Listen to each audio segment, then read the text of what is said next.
Welcome to our webinar about the federal budget 21-22. We've done the analysis and we're going to share with you our thoughts on the budget. Now, it's important to remember that the budget has yet to be legislated, so any of the aspects that we're talking about today may not eventuate if they're not legislated. So take that into mind. If you would also mute yourselves, that would be fantastic. There'll be time at the end for questions. So our agenda is firstly, introduction to the session, then Sheilana will pick up and talk about taxation matters for individuals and businesses. I'll pick up and speak about superannuation and other aspects of housing and older people. And then we'll do a quick recap and questions and answers at the end, and then we're done. We'll try very hard to stick to time. Now, let me first introduce Sheilana. Sheilana is the owner and director of Grow and Prosper. She's a qualified CPA with over 20 years experience in medium to large corporates. Sheilana now assists business owners to increase efficiency through processes and planning. And for myself, I'm the founder and principal of Finesse Financial Advisers, a certified financial planner and CPA with over 30 years business experience. I'm an author with 3 books coming out in 2021. In fact, the first one this month of May. I'm a podcaster, the host of Finesse Your Money, and continue to work with selected clients who are predominantly women.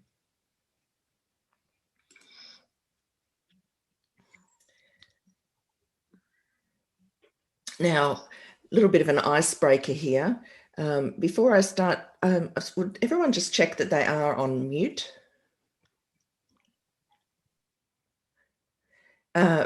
So, what did you have for breakfast today? There's a few choices there. I hope you had something nice. You can drop a comment in the box if you wish, but now's a good time. You've got about 1.5 minutes if you'd like to just grab a quick glass of water or cup of tea. Sheilana, are you seeing any comments in the chat box? No, I'm not. Okay, what did you have for breakfast? Yes, I had a really radical breakfast. I had wheat bix with banana this morning. Very nice. I'm having a chai. I think I'll hold back brekkie till a bit later. All right. Coffee and biscuits.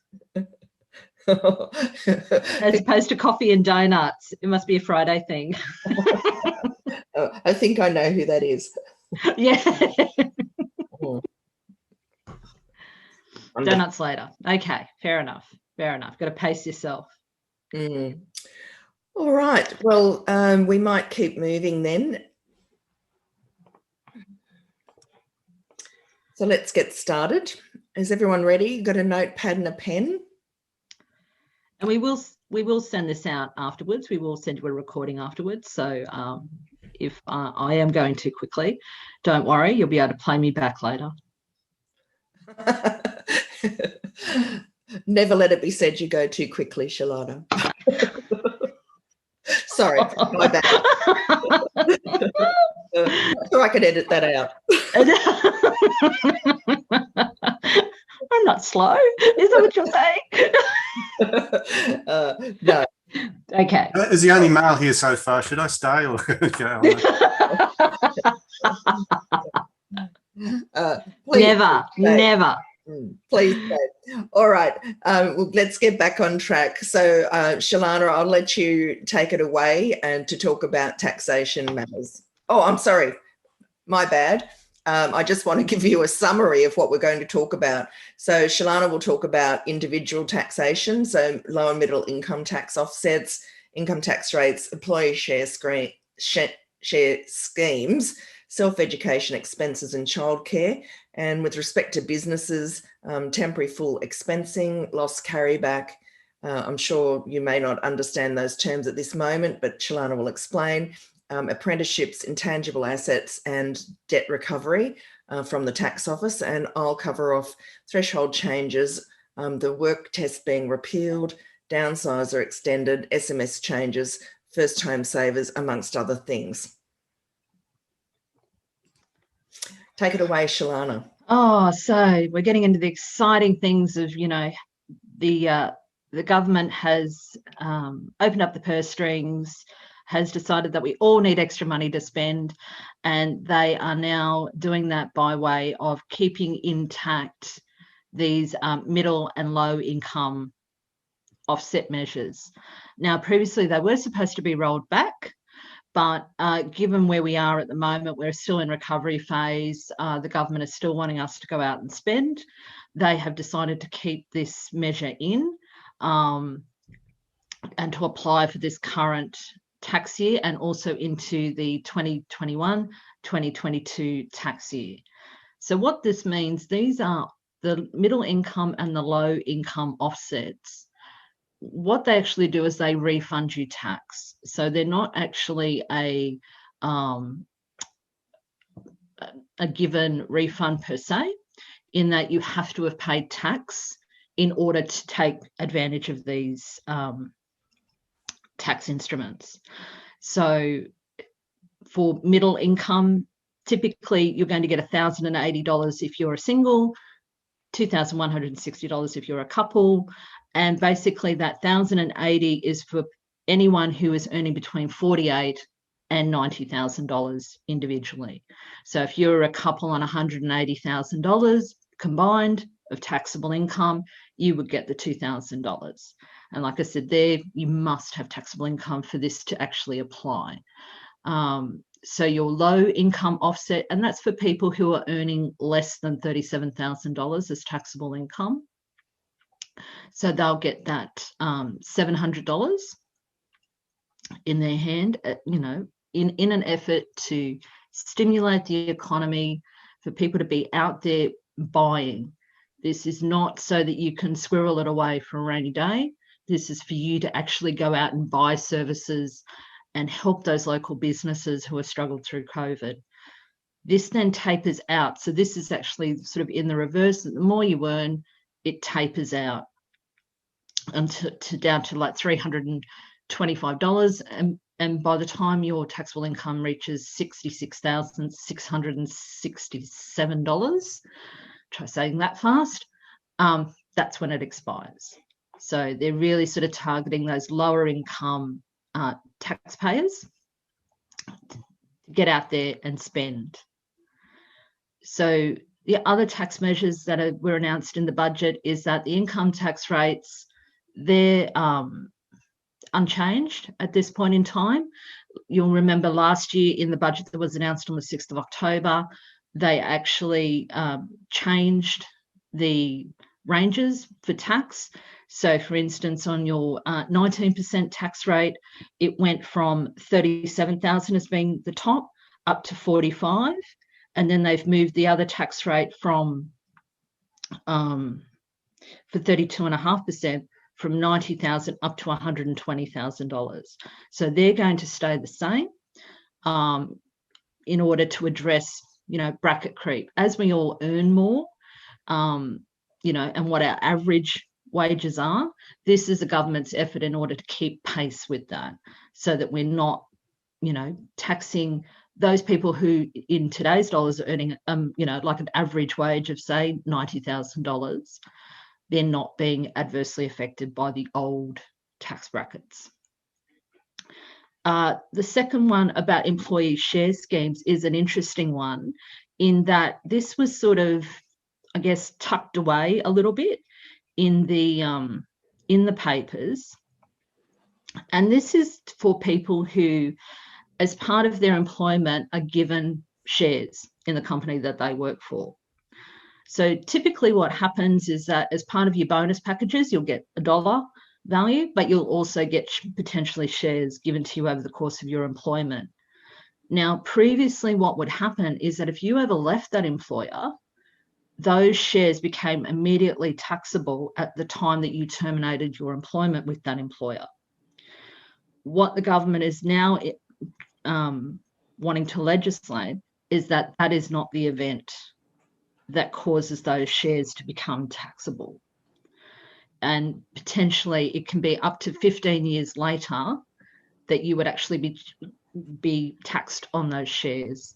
So this is sort of one to watch, because obviously it can be quite contentious with people who are high income earners potentially being affected, which is not always a popular thing. And of course, this legislation still has to pass, so there may be amendments to it as well. Again, the next one that I'm going to talk about, the $250 threshold on self-education expenses. It's a little known fact that previously you could not claim the first $250 on self-education,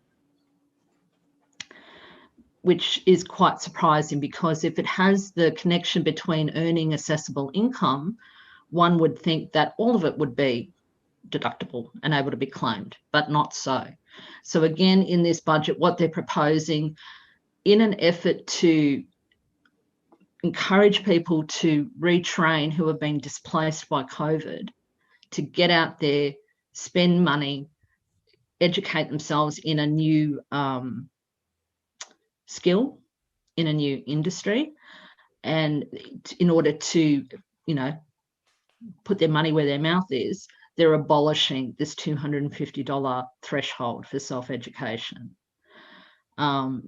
The other thing that goes with that as well, as I said, as I briefly mentioned just now, was that previously you had to have that connection between what you were spending with how you were earning taxable income. So previously you couldn't, say, be a chef and say, oh, well, actually, I want to go off and I want to learn how to be a vet now, because hospitality's too unstable. With COVID, I've not been able to earn an income. I want to go and move into an industry where I know that I've got long-term prospects. Now, previously, if you wanted to claim those education expenses for becoming a vet, that was not possible. Unless you were earning income as a vet, you wouldn't be able to claim it, and you would just have to wear that cost until such time that you started to earn income as a vet. And then all further expenses like your CPD and so on would be deductible. But again, thanks to COVID, the government has relaxed this rule, in that it's no longer critical for you to establish that connection between what you're learning and what you're earning. The next one is for those people who are returning home from overseas. So in the residency test, there used to be a lot of difficult, complex rules that you needed to follow in order to establish that you were a resident for tax purposes. Now, why is this important? Why would you want to do that? It's because if you are not a resident of Australia, you are not entitled to the tax-free threshold. So all returning Australians, of course, are quite keen not to pay tax from the first dollar that is earned here. So what the government is proposing is that you only have to establish that you've been here in Australia for 183 days or 6 months, and then you can be classed as a resident for tax purposes and claim that tax-free threshold. So, and the very last one,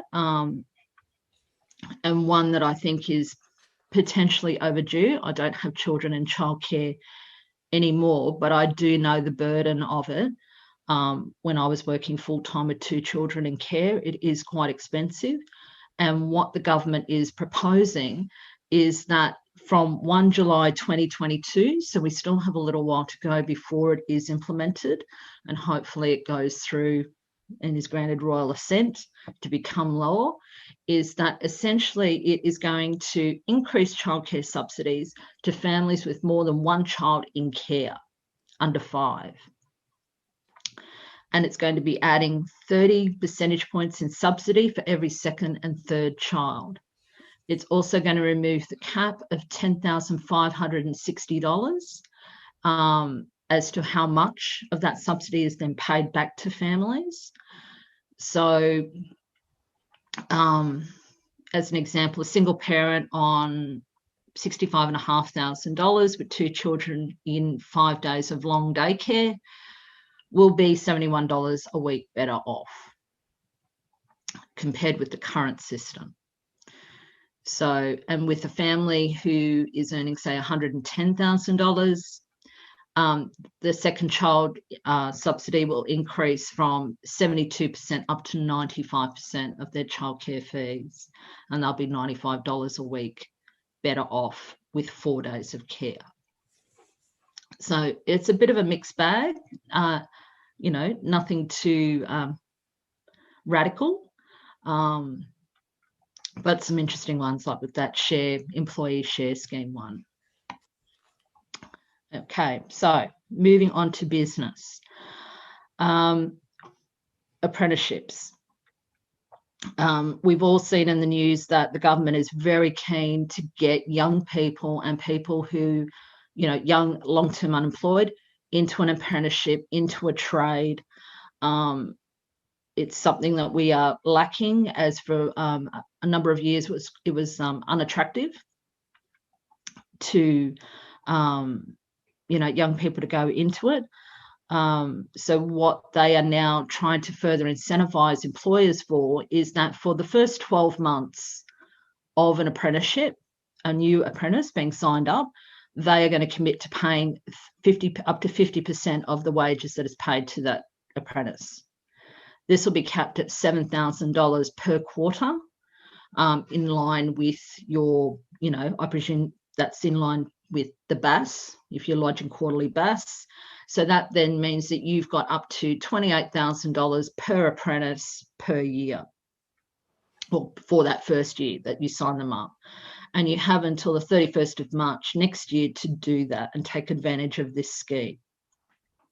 So they're, like I said, they're trying to encourage and make it, you know, more, you know, palatable for people to take on apprentices, because it can be, you know, expensive with training and that sort of thing as well. So we'll wait and see on that one. The Lost Carryback. This was an interesting one that the government introduced as part of COVID.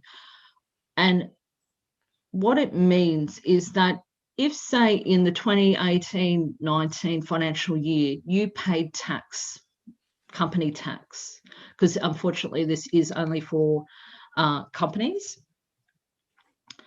and you're still classed as, you've got a turnover of under $5 billion, that's a, you know, billion with a B, not million with an M.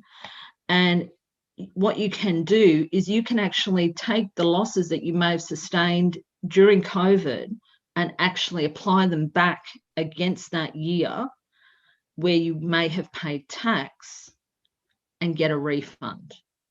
Because typically what happens is that you make a loss in an income year and you only have the opportunity to take it forward in the expectation that you'll make profits in the coming year and you can offset it at that time.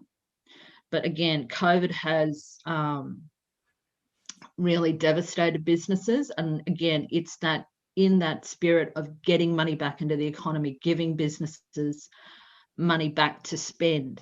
And what the government is hoping is that also with this, with the other initiative on this slide of upfront expensing, that's exactly what businesses will do.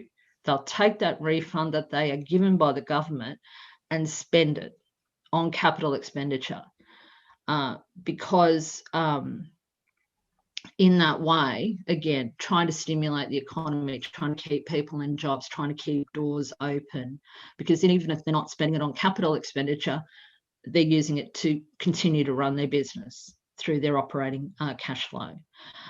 With the Lost Carryback, the only, before we all run out and go, oh my God, you know, there's money raining from the sky. If you have paid dividends in any year from 19, 20 or 21, you just need to be careful about applying losses retrospectively, because of course you've then only got, you know, so much that you can actually soak up. So with this one, I would urge you to go and see your accountant to work through it, because that's where the, you know, the sting in the tail is. If you've paid dividends out of your company, it may limit how much loss you can actually then apply to that profit, because as you know, you pay dividends out of surplus, out of your profits. And lastly, with your upfront expenditure, secondhand assets are included. It's not just brand new assets. And these are assets of any value, anything at all. It's a car up to your luxury car limit, you know, any piece of capital expenditure that you acquire as a company from the 6th of October 2020 at 7:30, and you put in for use, installed, ready to go by the 30th of June 2023. So it's been extended by a year. And again, government is just wanting all businesses to get out there and spend anything that businesses have been putting off. They're really, really encouraging everybody to get out there and spend. So that's it. That's the budget for business and individuals. Thanks, Sheilana. That's great. So now if we have a look at some of the aspects of superannuation, now these are set to come in from, or proposed to come in from the 1st of July 2021 to 30th of June 2022. So the threshold has changed for super guarantee contributions, moved from 9.5% up to 10%. So that will affect every business in Australia and also every person who's working in Australia. The next one is your concessional contributions. Currently, the concessional contribution is $25,000 for everyone, and that is moving up based on inflation to $27,500. Now, concessional contributions are those that are tax deductible. So I'll just mention here that if you have a salary sacrifice arrangement in place, then you would need to actually speak to your employer and make a change. Salary sacrifices have to be effective, which means they have to be in place before you start getting paid. So if you have one in place now, generally you'll need to go back to your employer and make a fresh arrangement. Now, non-concessional contributions, which is basically after-tax money, is 4 times the concessional contributions. So that's currently sitting at $100,000 per year, and that's now moving up to $110,000 per year. Now, of course, some people may be eligible for bringing forward up to 3 years worth of after-tax contributions. So with the change to the non-concessional cap, that means that you can now bring forward 330,000 rather than 300,000 over 3 years. And the pension transfer cap, that's currently sitting at 1.6 million, and in line with the other threshold changes, that's now moving up to 1.7 million.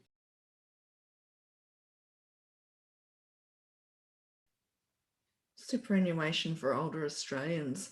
There's the removal of the work test, which is effective from, or proposed to be effective from the 1st of July 2022, and it will impact individuals aged 67 to 74 who will no longer need to meet the work test or apply for a work test exemption to make salary sacrifice contributions and after-tax contributions, or NCCs. They'll be able to make non-concessional contributions using the bring forward rule, but the waiver for the work test will not apply to personal deductible contributions. So those people aged 67 to 74 wanting to claim a tax deduction for personal contributions will be required to meet the work test or be eligible for an exemption. All other eligibility criteria continue to apply. So increasing the opportunity to make non-concessional contributions or after-tax contributions could provide the opportunity for older people to add additional amounts to super from the proceeds of the sale of their main residence, in addition to downsize the contributions, and also implement a recontribution strategy, which is something that could save money for future generations. Downsizers contributions, also effective from 1 July 22, the eligibility age for the downsizer contributions will reduce from 65 to 60, and this will allow people to utilise the proceeds from the sale of their home to boost retirement savings. And this is real property in Australia that they've held for 10 years or more, and they have a full or partial main residence exemption for. Holding funds in super obviously may be beneficial because super in accumulation phase is an exempt asset for social security purposes until the person's reached pension age, and also savings can grow in a concessionally taxed environment, so tax up to 15% in accumulation phase or zero in retirement. So super is the most tax effective investment vehicle we have in Australia presently. So in timing is really important, and notifications requirements are also in place. So downsize the contributions, you really need to get some advice from either myself or your advisor. Existing legacy income stream products, the government has said that they'll provide a 2-year window to exit certain legacy retirement products. So this will include market-linked life expectancy and lifetime products in self-managed super funds. The measure will allow people to shift into a more contemporary product. However, it's certainly an area where you should seek advice for your specific circumstances because there's quite a lot of requirements to be met. So retirees may roll over their super interest to an accumulation account, commence a new super income stream, such as an account-based pension, or cash out of the super system altogether. It's important to note upon exiting the fund, any favourable treatment will be lost. So before commuting one of those types of income streams, it's really necessary to estimate any social security or tax implications. So definitely get advice if this is an area that you feel may apply to you. Residency requirements for Smsfs and SAFs. Again, the government's decided to relax certain residency requirements that apply to self-managed super funds and small APRA funds. The proposed changes would extend the central control and management test safe harbour from 2 to 5 years, and also remove the active member test, which currently limits the ability of certain members to contribute while they're overseas working. So this measure may have resulted from COVID because many people are finding themselves effectively trapped overseas for longer. And in terms of the safe harbour, although the central control and management will be extended to 5 years, trustees of funds should consider whether they should make some structural changes to protect the funds whilst they're overseas. Moving on to social security and aged care. The pension loan scheme is slated to change from this July, and that will enable payments to be received as a lump sum instalments. It's currently fortnightly instalments only. So changes will also be made to ensure that borrowers won't have to repay the market value of their property through the introduction of no negative equity guarantee. And in terms of aged care, also effective from this July, the government has outlined proposals focused on improving access to care, information, support and training. So this is probably off the back of the Royal Commission where, the aged care is seriously under-resourced. And also we'll see increased support for older and vulnerable Australians looking to remain in their homes for longer and receive ongoing care. I believe there's a release of an additional 80,000 additional home care packages over the next 2 years, amongst other initiatives. Let's now look at younger Australians. The First Home Saver First Home Super Saver changes. Effective from 1 July 2022, the maximum amount that can be released under the First Home Super Saver scheme will increase from 30,000 to 50,000. This also results in a higher amount of calculated associated earnings, meaning overall amounts available under the scheme could be increased. And the amount of voluntary contributions in the financial year remains at 15,000, with contributions made within the person's contribution caps. Additional amendments have also been made to this scheme, and they'll be backdated to July 2018 to help people who've made an error in their application, etc. This next measure isn't just for young people. It will positively impact people on lower incomes, working part-time or casual, and many women. So the super guarantee threshold of $450 per month has been abolished, or will be effective July 2022, which means that the minimum monthly income threshold has been wiped out, and employees who had monthly incomes less than 450,000 were not eligible for super guarantee. So businesses obviously will be impacted by this, who paying super, and so they'll have to make sure that they review all their processes and pay the eligible employees the appropriate amount of super guarantee. Housing and women. So home ownership gets a boost with more help to buy or build. The first home loan deposit scheme for new homes and family home guarantees proposed to come into effect from 1 July this year, with an additional 10,000 places being available under the first home loan deposit scheme for new homes to eligible first home buyers who have at least a 5% deposit. And helps them avoid lenders' mortgage insurance, which can represent a really significant cost. There's also a new family home guarantee, which will also be available to eligible single parents with dependent children who have at least a 2% deposit so that they can buy a new or existing home. The guarantees for this particular group under this scheme will be available until June 2025. And there's no requirement that that person is a first home buyer, which is great. So with both the first home scheme and the family home guarantee, they can be accessed in addition to other government support measures, which is really important. So you can, get a bigger boost. So those other schemes included our first home super saver scheme, the home builder scheme, and other state measures that are state-based, including stamp duty concessions and first homeowner grants. So applications are made directly with the approved lender from the government appointed panel, or you can go through a mortgage broker for those.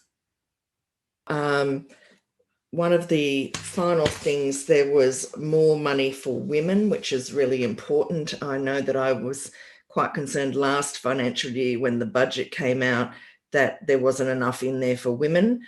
So the government is said to have earmarked $3.4 billion to improve women's safety, economic security, health and wellbeing, and as well as childcare super and tax changes that assist women.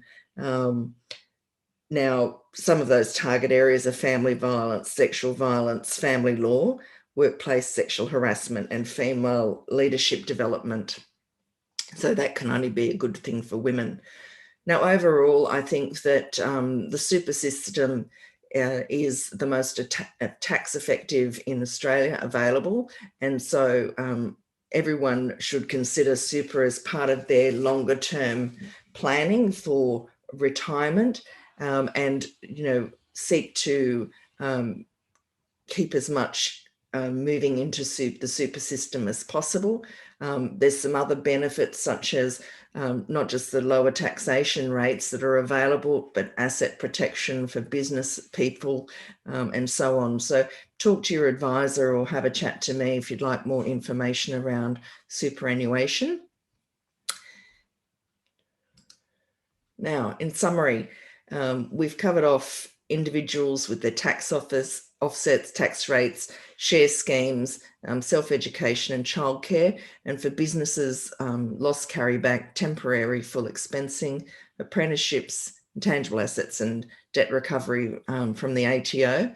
And in terms of superannuations, some threshold changes, what's in the budget for older Australians, Smsfs and younger Australians, as well as other things such as housing affordability and women. Now, how are we going for time? We've got plenty of time.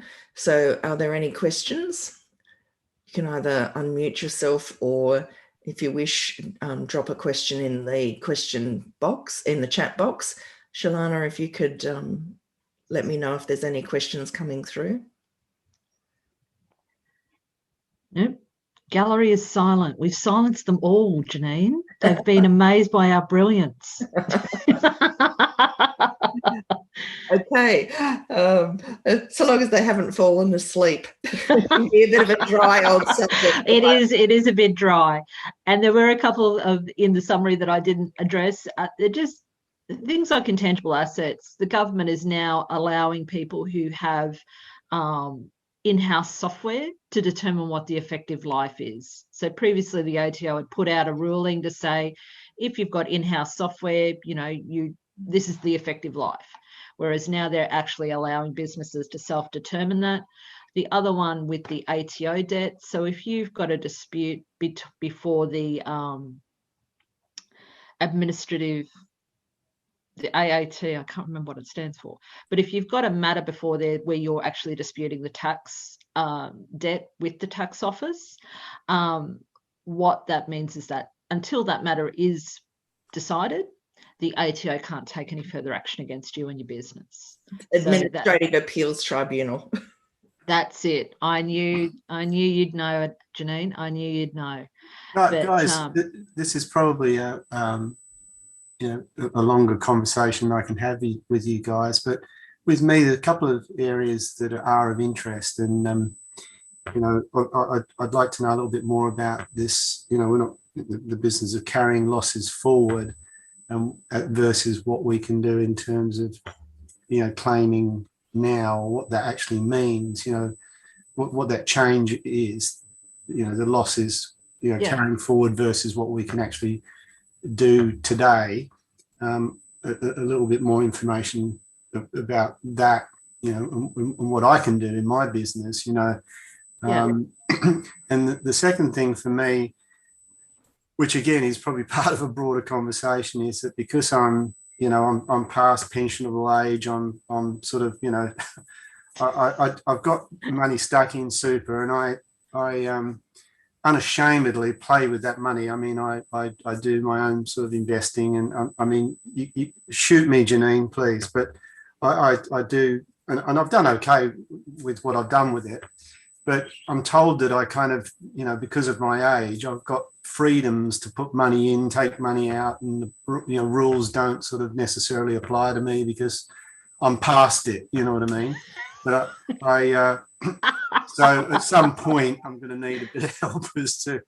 But since you're doing my my taxes on that, Sheilana, I can probably talk to you later about that. But they're just, we don't need to talk about it now, but these are just a couple of things that come up for me. Those are the two pretty interesting points for me. But this whole thing that you've done today, girls, has been great. It's well researched and very well explained. Thank you very much. Yeah, very good, very professional. Thank you. So, Jeff, I just want to jump in and say you're only half right about your superannuation. So certainly on the pension side of things, yes, you have full and free access if you've met all the requirements, but on the accumulation side, there are rules that still apply to you. So I'd be cautious in terms of, putting money into super without getting the proper advice. Yeah, I agree. I haven't been doing that, but putting money in, that is, but yes, I will do that, and I'll follow up on that. Yeah. Well, the proposed budget measures open that up for a lot more Australians. So certainly, if those proposals are legislated, that would give you greater freedom, but you would still need to make sure that you meet the requirements. Otherwise, you'll find that the penalties can be quite harsh. Sure. Yeah. And in simplistic terms, as far as the lost carryback's concerned, so in the 2018-19 year, if your company made a profit, so it was taxed and you paid that tax, so let's say you made a profit of $20,000 and you paid tax on that profit to the government, done and dusted. And then in the 2020 year, so last year, you've made a $20,000 loss. And I'm going to assume that you didn't pay any dividends. You just banked the money when you made that profit back in 2019. What happens is that once you make a loss, you carry it forward to offset any future profits that your business might make. in this instance, what the government is allowing you to do is to take your $20,000 loss that you made in the 2020 year and apply it back to your 2019 year when you made a profit, and allow you to access that tax that you've already paid, and they will refund it to you.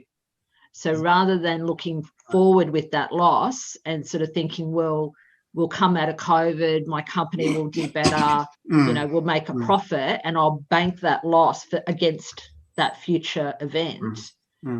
They're actually allowing you to go back. Now, it's not back very far, obviously. It's not carte blanche as to how many years you can go back. It's only from the 18-19 year that you can start. But it covers from 18-19 all the way through to 21-22. I think it might even be, it's at least that long. So it covers like a number of years. And if in any of those years you pay tax and then you subsequently make a loss in a following year, you can carry it back. Because again, they want to get money back into businesses' hands. And like I said, just partner that up with, take that money and spend it on, some sort of capital injection into your business, or at least be able to keep the doors open. So yeah, that's sort of very basic. Like I said, taking out the complexities of dividends being paid and so on. Yeah. That's great information. Thanks, Sheilana, and thanks, Jeff, for a couple of really good questions. If there's no further questions, we might move on.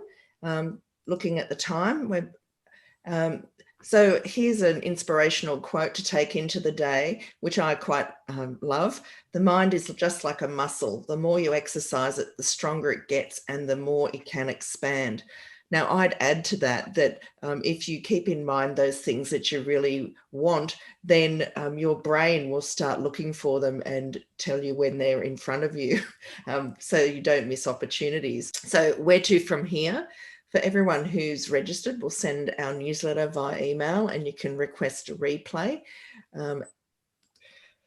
And I think that's it. We're done. Thank you for participating and have a great day ahead.